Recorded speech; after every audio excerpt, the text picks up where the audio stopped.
chose two options. You gave me the option between Area 51, which is what we're doing today, and parallel or multiverse universes. So I really actually liked both of those ideas. But Area 51, I don't know, has a little more spectacle to it. So let's see what we can find out about it. Now, at first I actually thought, and I hope you like the keyboard sounds, when I went to search, that I didn't know that much about Area 51. And I don't particularly know much specifically about that, but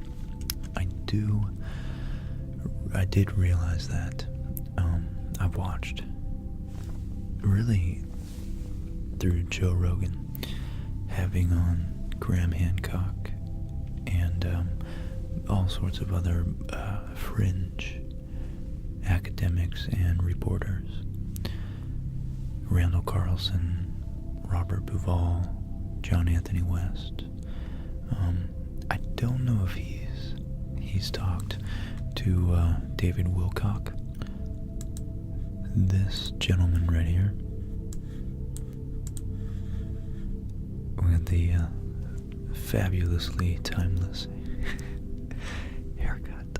His haircut is, I don't think it's changed much since he was born. But you can't judge a book by its cover. And he's actually, that was actually kind of rude of me to judge him like that.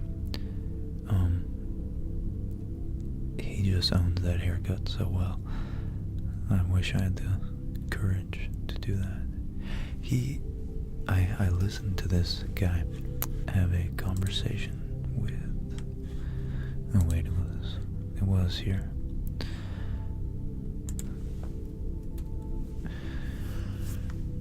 With Graham Hancock, about, well, it's funny, it's the meeting of the cocks, I guess, about, well, the origin of humanity, secret origin. And there's a whole rabbit. I'm gonna really try hard to stay on track. I'm just trying to give you a context for my understanding of this. So, Graham Hancock is a journalist and author, and he writes anything about things, fiction and how do you, the threshold of nonfiction. He tries to accumulate facts in some of his books and extrapolate from them and posit, potential origins of humanity and more mystical elements of history, such as maybe the potential, the possibility of an advanced civilization that was on Earth 15, maybe even 30,000 years ago. So I think that's very, very, very interesting to me, especially when they have some evidence, such as Göbekli Tepe. And you know what?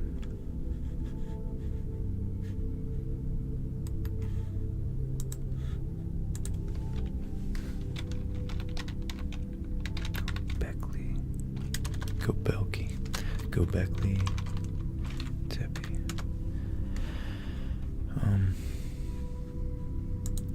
Look up some images for you guys.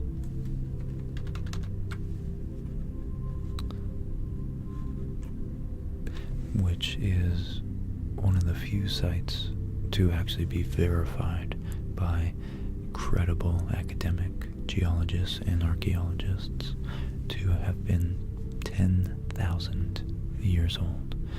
So 10,000 years ago in Turkey, which is not, of course, is modern-day Troy. It's not, probably only a couple hundred miles away from where we think Troy was. 9,000 years after this, mind you.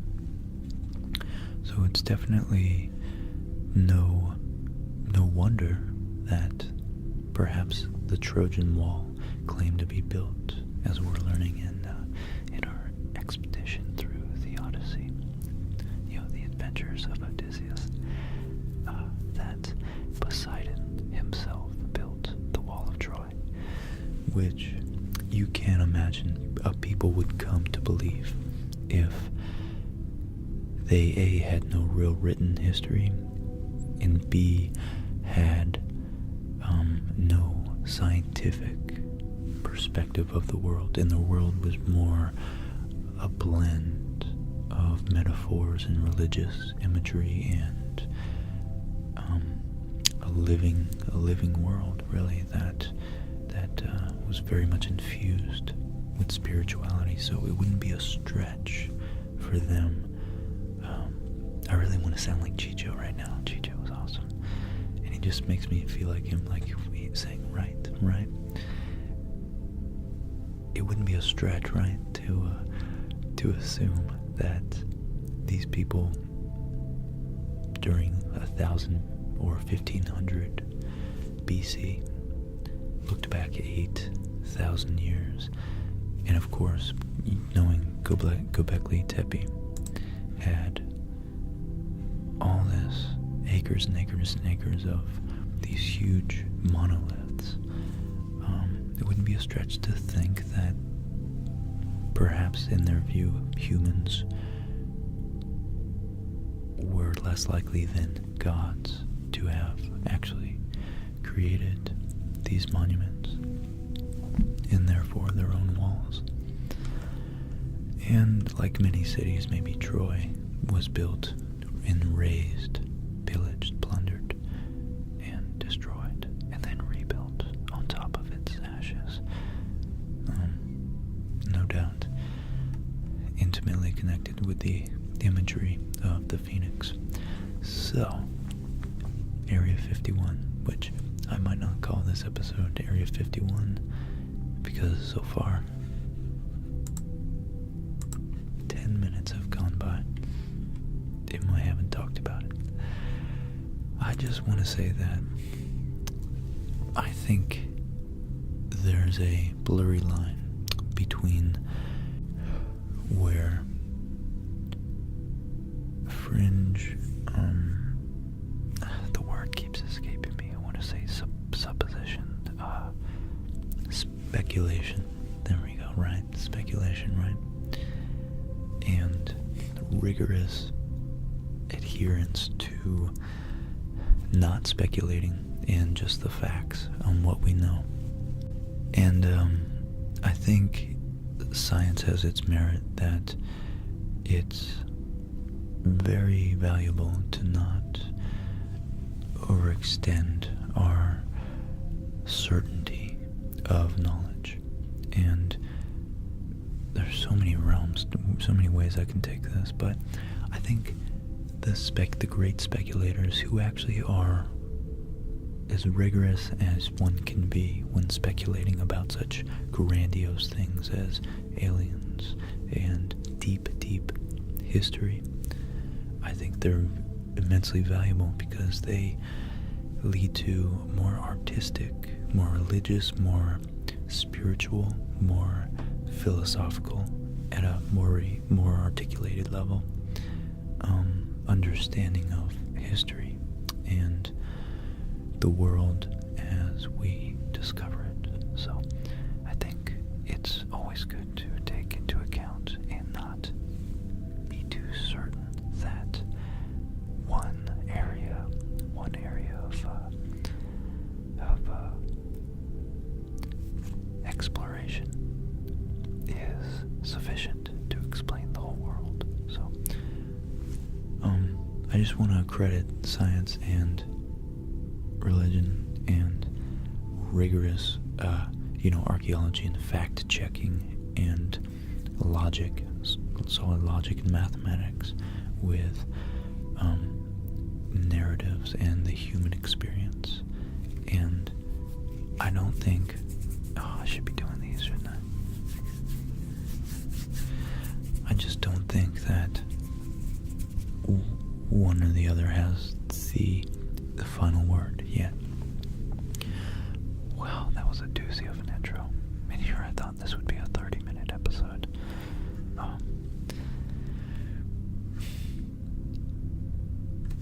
So, in the middle of the barren Nevada desert, there's a dusty, unmarked road that leads to the front gate of Area 51. It's protected by little more than a chain link fence and a boom gate and intimidating trespass signs.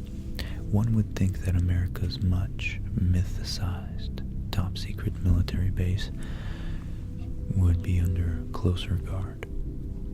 But make no mistake, they are watching. Beyond the gate, cameras see every angle. On the distant hilltop, there's a white pickup truck with a tinted windshield on everything below, peering down on everything below. Locals says that the base knows every desert tortoise and jackrabbit that hops the fence. Others claim that there are embedded sensors in the approaching road.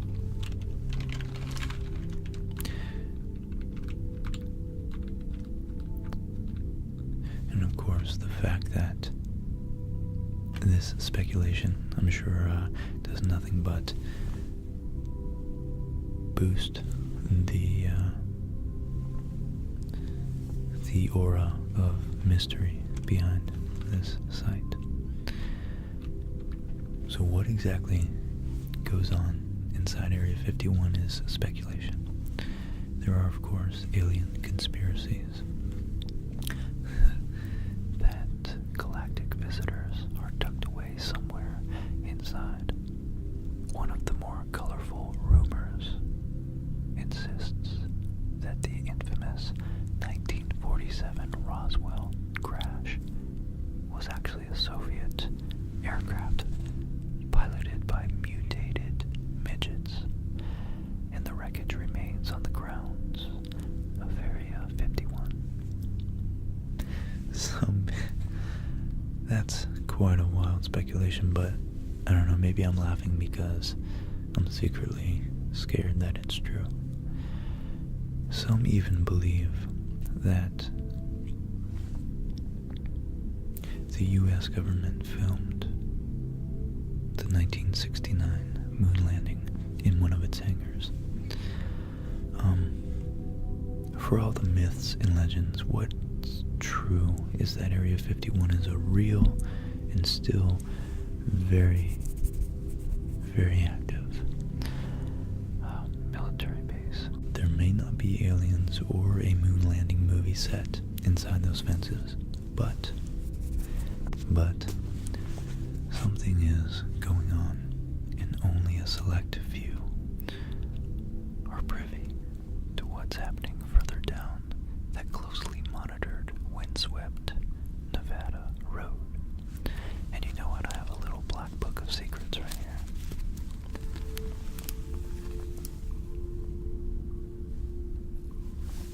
Hold on one second, there we go. It's very, very remarkably well disguised.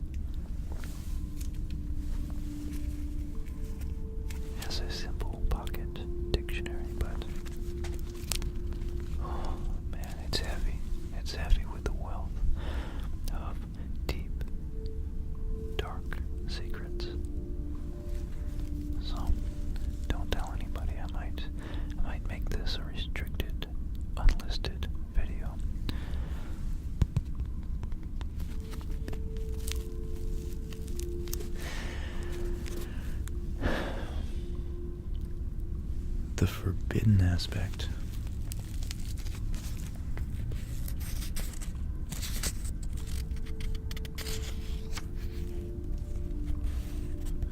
There are so many words in here. Here's an alias page, just in case someone asks me to open it up.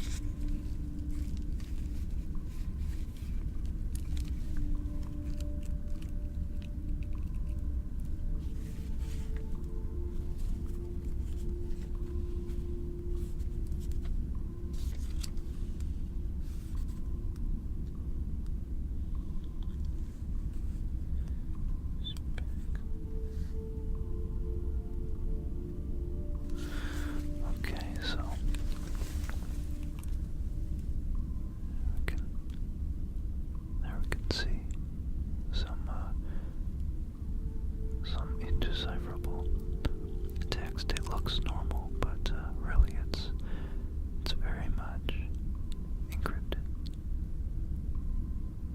It's just there to fool you.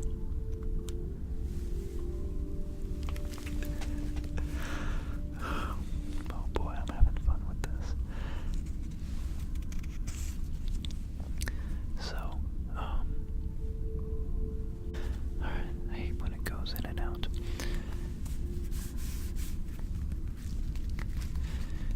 So the forbidden aspect of Area 51 is what makes people want to know what's there, says aerospace historian and author Peter Merlin, who's been researching Area 51 for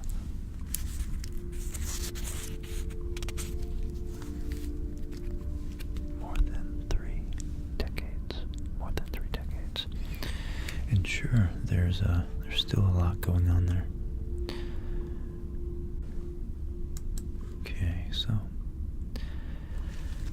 I wanted to flesh out as much as I can in this one episode the both sides of a very practical,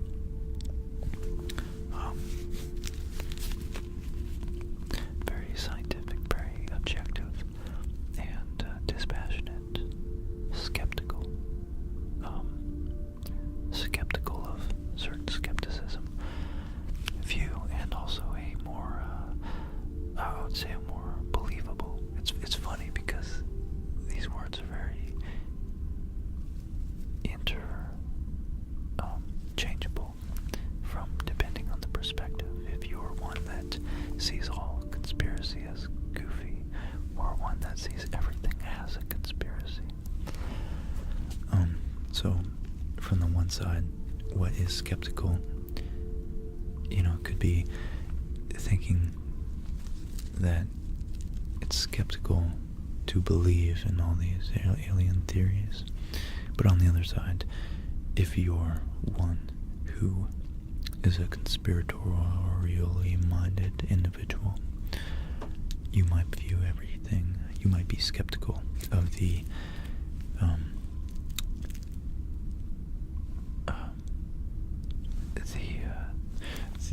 public narrative regarding the truth. The accepted narrative, I guess. But anyways, I wanted to look at some of the evidence that Area 51 aliens are real. So, the wreckage says there are, so this is going to be a little biased because I personally, I've listened to Tom DeLonge from Blink-182, which, if you guys haven't heard about his departure from Blink-182, especially if you liked their music, you should go check out the Joe Rogan podcast with Tom DeLonge. And it is particularly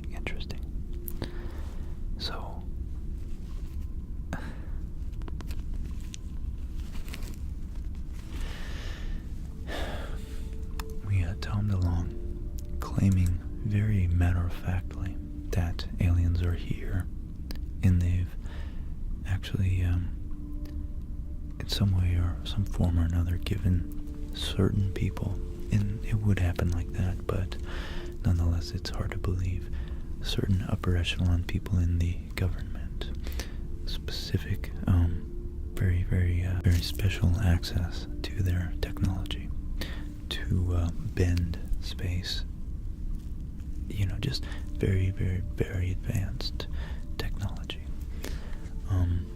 So yeah, we have guys like David Wilcock, who actually, it's funny enough, oddly enough, although from an outsider like me, Tom DeLonge and David Wilcock are very much in the same boat, and they should be friends, but they actually, I guess Tom DeLonge is so famous and so popular that David Wilcock hasn't had the invitation to speak with him about this, which David Wilcock's been studying this for years and like decades, and so it's a little, I think a little bit of resentment, jealousy that Tom DeLonge comes in and steals his spotlight as far as alien investigation goes.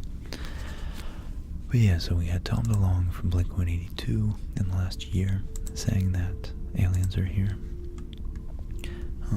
Number one, Area 51, out of the 10 evidences that prove Area 51 aliens are real. Number one is that it's situated in the middle of the deserts of Nevada,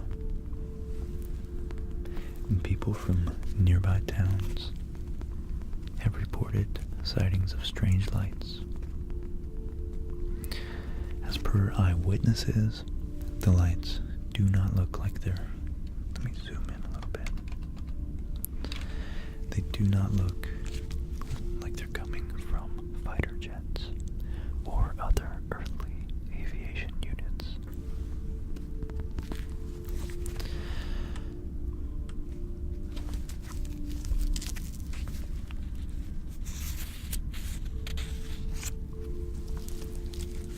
So, number two.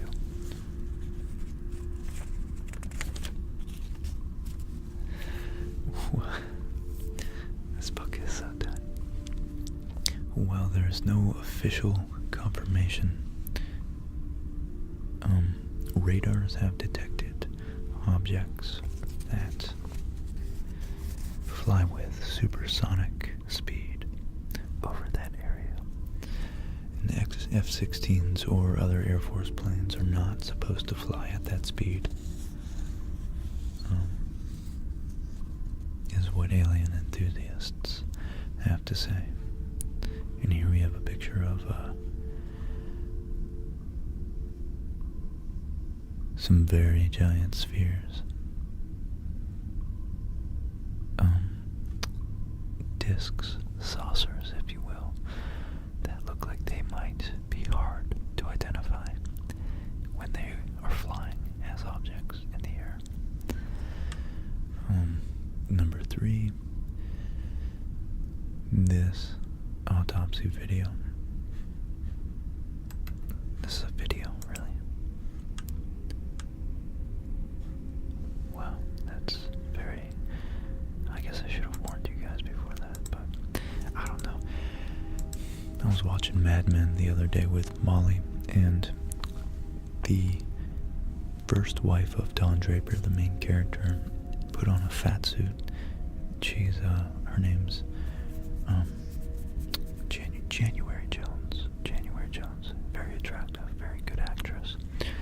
And I actually recognized her from the X-Men, but also from Last Man on Earth, which I love that show. And she is skinny as a toothpick. And the point of that is that her fat suit, I literally had to Google it to see if, because I couldn't believe that they would make her do something so unhealthy as gain that much weight for her role, you know. So, come to find out, it was a fat suit, and it was so well done. that you wouldn't know. You simply wouldn't know. Oh. I'll show you. So I think that the aliens, at least pictures of them, could definitely be manufactured. Granted, I'm sure the technology is much, much better nowadays. Look. Yeah, look at this.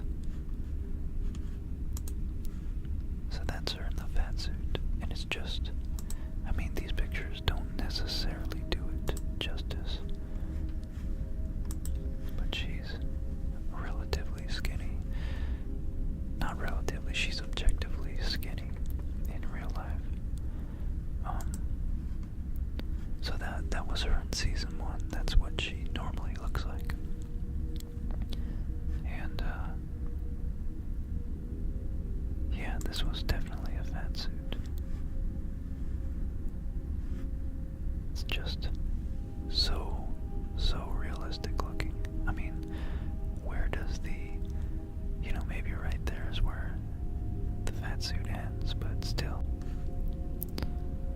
So I think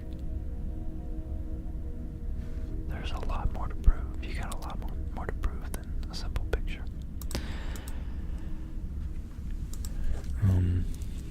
But, I'm keeping an open mind because the Drake equation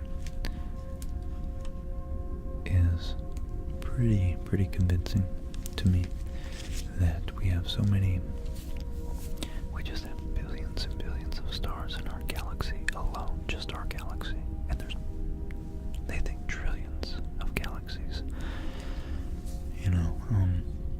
We'd be pretty darn special if we truly were the only sentient beings out there.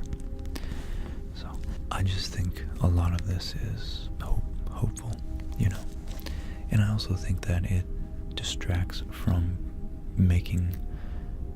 putting forth genuine effort to make the world that we do know exists and the people we do know are real and suffering, really suffering, and assuaging their suffering, so I'd like to focus on what we do know before we start speculating about conspiracies, but nonetheless I do think it's fun.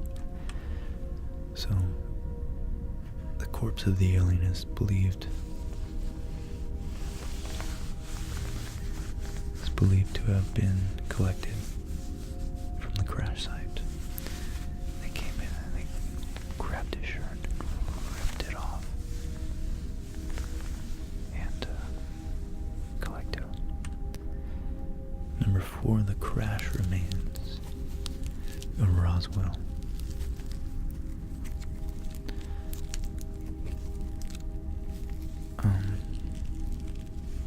Of the Roswell incident were being secretly transported to Area 51 as the government wanted to study the technology that was used to make the aircraft. So, yeah. Number 5, which is more convincing, testimonies of ex-employees. Here we go, an ex-aerospace engineer, Boyd Bushman. So he's an engineer. He's not, that tells you that he's at least scientifically minded and is professionally trained to analyze a situation in terms of physics, mathematics, mechanics. But that doesn't mean his desire to jump to the conclusion that we are among aliens. It's a powerful desire. I think Carl Sagan wanted it too, but his famous dictum was extraordinary claims require extraordinary evidence. So this is a picture, an ex-aerospace engineer Boyd Bushman, who was deployed at Area 51 for a long period, has shared photos of a humanoid creatures that do not belong from this soil. In a statement, Bushman also confirmed that the staffs of Area 51 are a mixed bag of earthlings and extraterrestrial beings. Wow. Wow. Ex-physicist Bob Lazar, who was working, I think this guy is very particularly famous, who was working at Area 51. He had been deployed at the project of reverse engineering the alien aircrafts, which are captured and taken to the ground, to the underground vault of Area 51, and Lazar had to break his oath of keeping silence, keeping secrets of Area 51 concealed in his mind,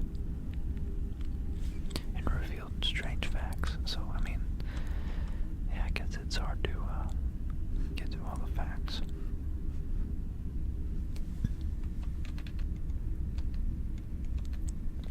And here, if we zoom in, it says the collocated structure, a shell 15 centimeters thick, a waveguider, a positron emitter, a gravity amplifier head,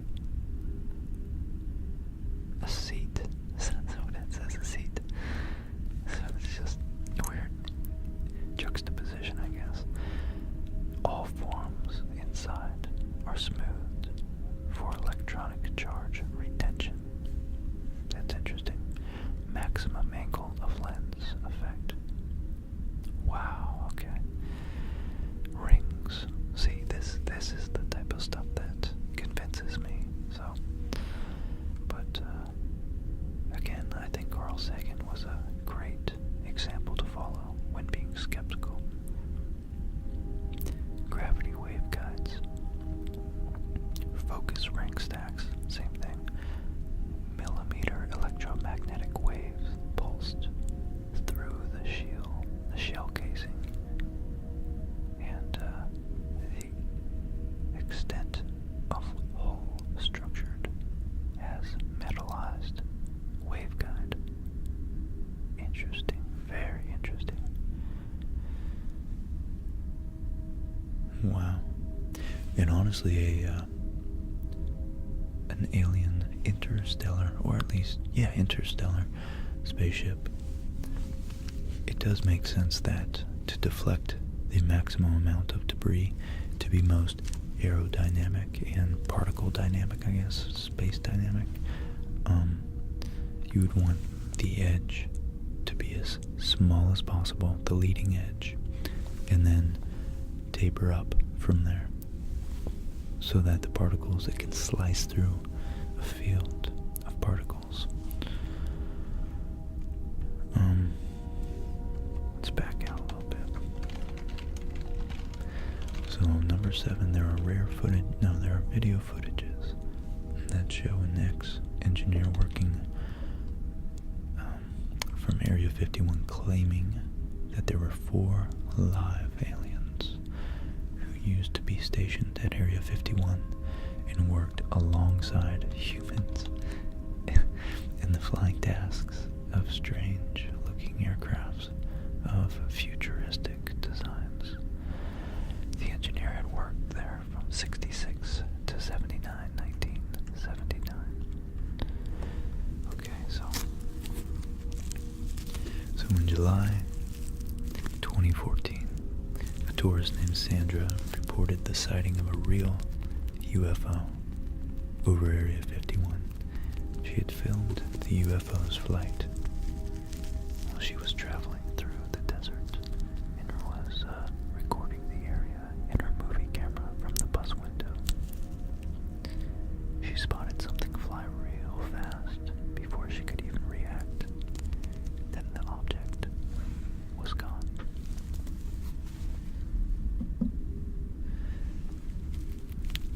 reviewing the film she had taped, she could realize that what it seemed to be a flying bird was an alien UFO in reality.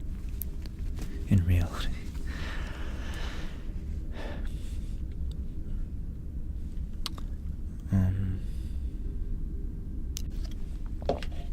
There are many conspiracy theories regarding the kind of work that is carried out. Until 2013, the government never acknowledged the very existence of something called Area 51, although it was an open secret since for decades. Yeah, I don't think a native English speaker wrote this article. So many varied theories about the purpose of Area 51 make it very easy to believe that the base actually serves the aliens, or is used for alien-related projects. And that's a pretty cool picture right there of Area 51. Now this last one conflicts, just blatantly conflicts with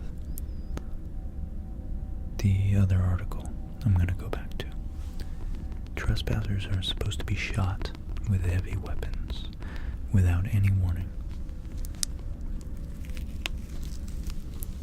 Such high security gives a notion that it has to be the aliens who the government is trying to cover up. But in reality, we are far, far, far, far, far from a global community. We're global in the sense that we do interact, but we don't even trust our own government. How do you think the government trusts other governments? So of course, the security can be attributed to fear of foreign spies and foreign intelligence gathering. So I'm not convinced yet. So the beginning of Area 51 is directly related to get into the history of it. It's directly related to the development of the U-2 reconnaissance aircraft. After World War II, the Soviet Union lowered the Iron Curtain around themselves and the rest of the Eastern Bloc, creating a near-intelligence blackout to the rest of the world.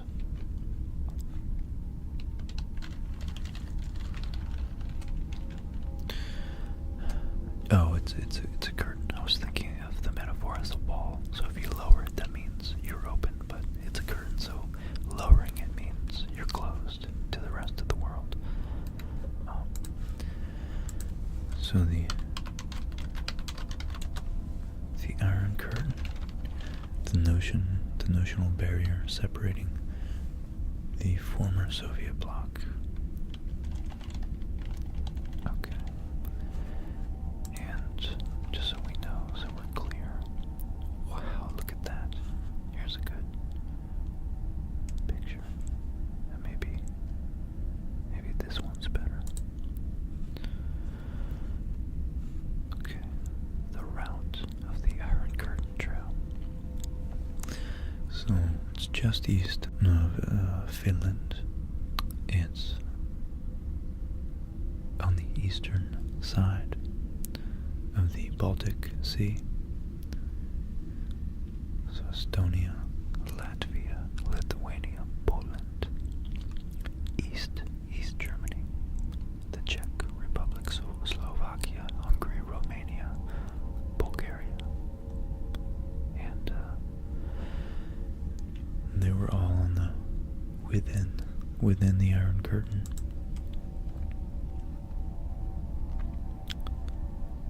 Wow. Okay. Very interesting. I wonder if that's a joke. Oh, bro,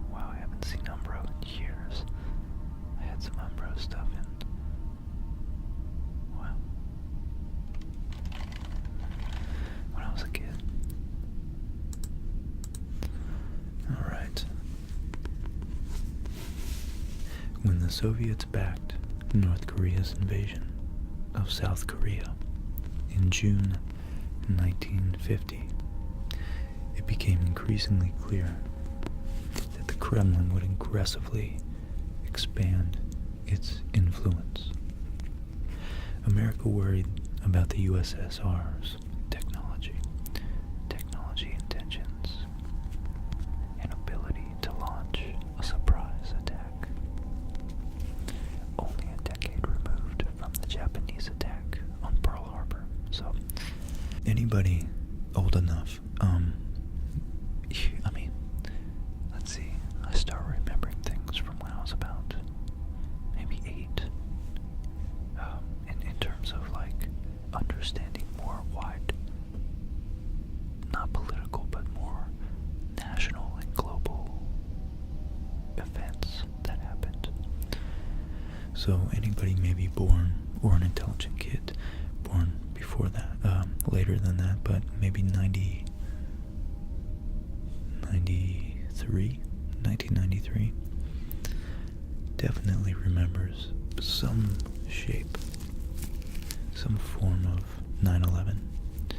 And I like to put it in perspective. I like to put it in perspective of,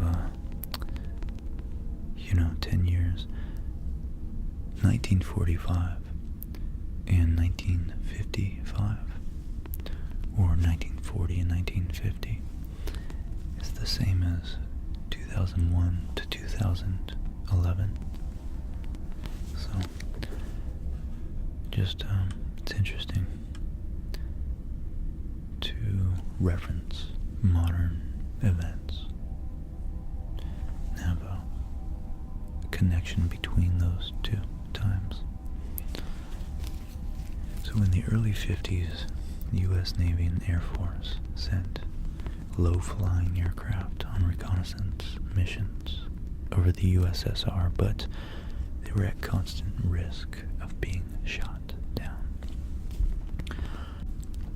In November 1954, President Eisenhower approved the secret development of a high-altitude reconnaissance aircraft called the U-2 program. And one of the first orders of business was to track down a remote, covert location and training for training and testing. So they found it in the southern Nevada desert, near a salt flat known as Groom Lake, which had once been a World War II aerial gunnery range for the Army Air Corps pilots. Known by its map designation as Area 51, this middle-of-nowhere site became a top secret military base to convince workers to come. Kelly Johnson, one of the leading engineers there of the U-2 project, gave it a more enticing name: Paradise Ranch. Paradise Ranch. And here we have a nice little, I wonder where that font came from. Maybe some early sci-fi movies. But we have a nice cool little road sign that says Extraterrestrial Highway, I think, with a bunch of stickers on it. So, making a myth, the U-2 testing began in July 1955, and immediately reports came flooding in about UFO sightings, unidentified flying objects. If you read the details of a 1992 CIA report that was declassified with redactions in 1998 and then released nearly in full in 2013, it's easy to see why. Many of these sightings were observed by commercial airline pilots who had never seen an aircraft fly at such high altitudes.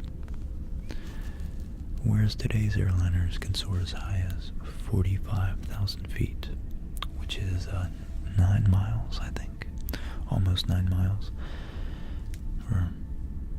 In the mid-1950s, airlines flew only at about 10 to 20,000 feet.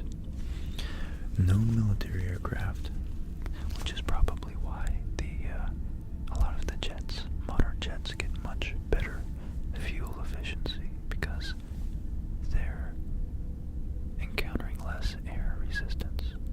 I think maybe they're tapping into more powerful upper altitude climate, or not climate, but atmospheric currents, wind currents.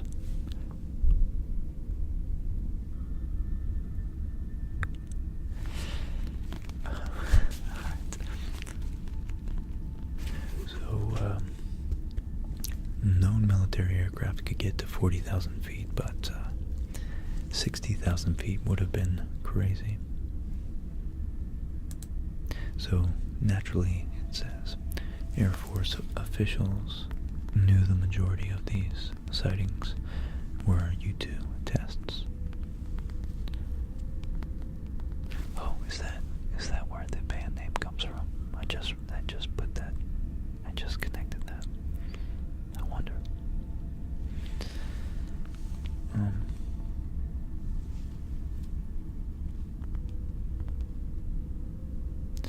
But they were not allowed to reveal these details to public. So natural phenomenon or high altitude weather research became the go-to explanation.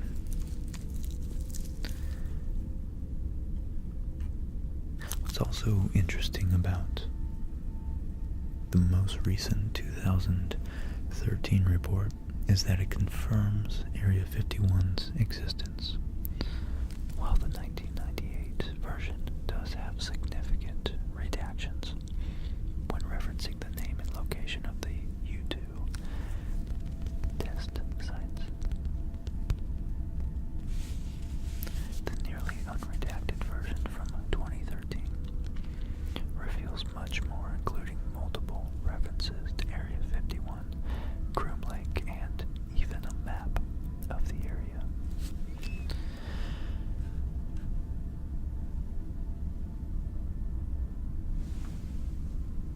But U-2 operations halted in the late 50s and were replaced by more recent, more technologically advanced military aircrafts.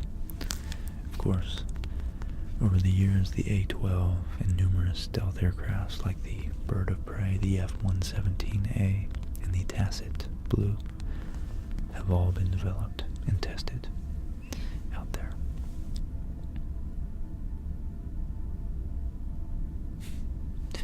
More declassified documents reveal Area 51's role in the Project Half Donut, a 1970s attempt to study covertly obtained Soviet MiGs. Wow.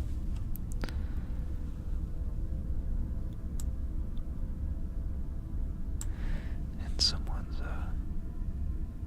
quoted as saying, I'll read that later, I guess. So our resident aerospace historian Peter Merlin says they flew them over Area 51 and pitted our own fighters against them to develop tactics against the MiGs. And they learned that you can't outturn it, but you can outrun it. And it's still going on today. So instead of MiG-17s and 21s, there's MiG-29s and Su-27s. The fights are ongoing. In September 2017, an Air Force Lieutenant Colonel was killed under mysterious circumstances when his plane crashed in Nevada and the Pentagon would not immediately ID the aircraft. It seems he was most likely flying a foreign jet obtained by the United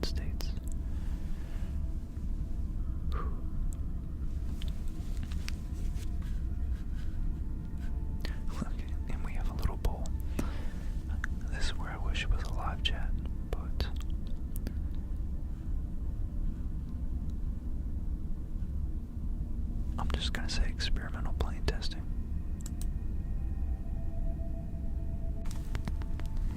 And look at that, it's 41% only think it's not aliens.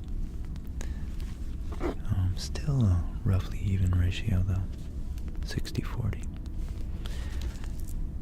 So in 1989, the year I was born, alien conspiracies gained ground when Bob Lazar claimed in an interview on Las Vegas local news that he'd seen aliens and had helped to reverse engineer alien spacecraft while working at the base.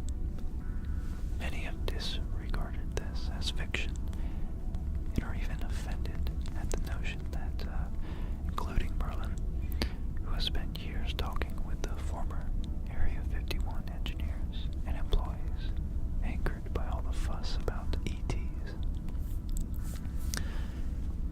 Merlin says some are even mad because they worked on these things and they built these amazing planes. This is actually Earth technology, and you got folks out here claiming it's extraterrestrial when it's really good old American know-how. That's quite the quote. That's the one I was gonna read. So here's a good. So we have the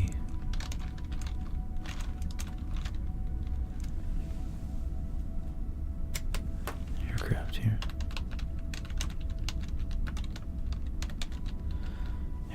The aircraft base. Sorry, I was busy unplugging my keyboard so I could type on it. Yeah, we can see, runways, base facilities. Not really sure what this is.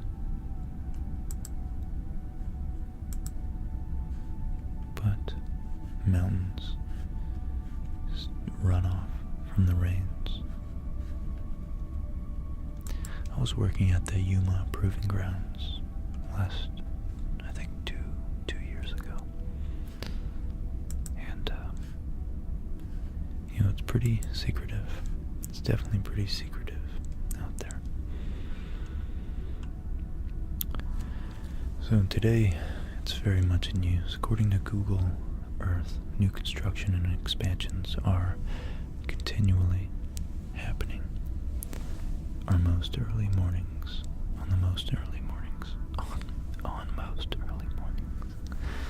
Eagle eyes visitors can spot strange lights in the sky moving up and down. No, it's not a UFO. It's actually the semi-secret contract commuter airline using the call sign Janet that transports workers from Las Vegas's McCarran Airport to the base. As for what's happening these days in America's most secretive military base, few know for sure. Merlin has some educated guess, including improved stealth technology, advanced weapons, electronic warfare systems, and in particular,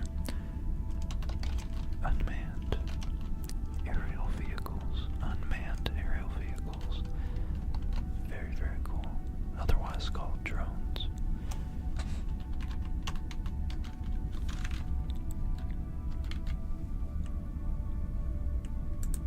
And then other classified aircraft. In the more exotic forms, I like that, of radio communication. Probably different ways of encrypting it and sending and receiving it covertly, and directed energy weapons such as different forms of focused lasers. That's probably what's that called? A redundancy.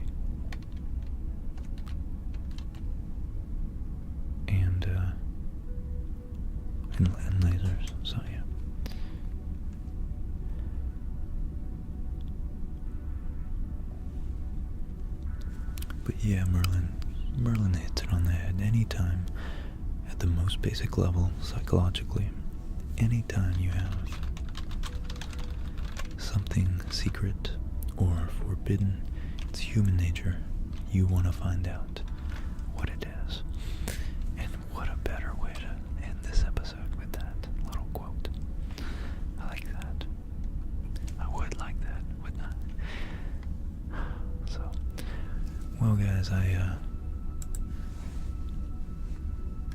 was gonna read some of the Wikipedia article, but that article was pretty sufficient, and I have to get going to my job.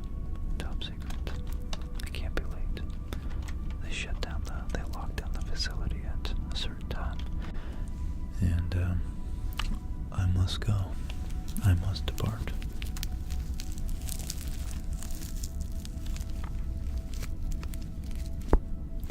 So, my friends, thank you once again. Thank you to everybody who comes out.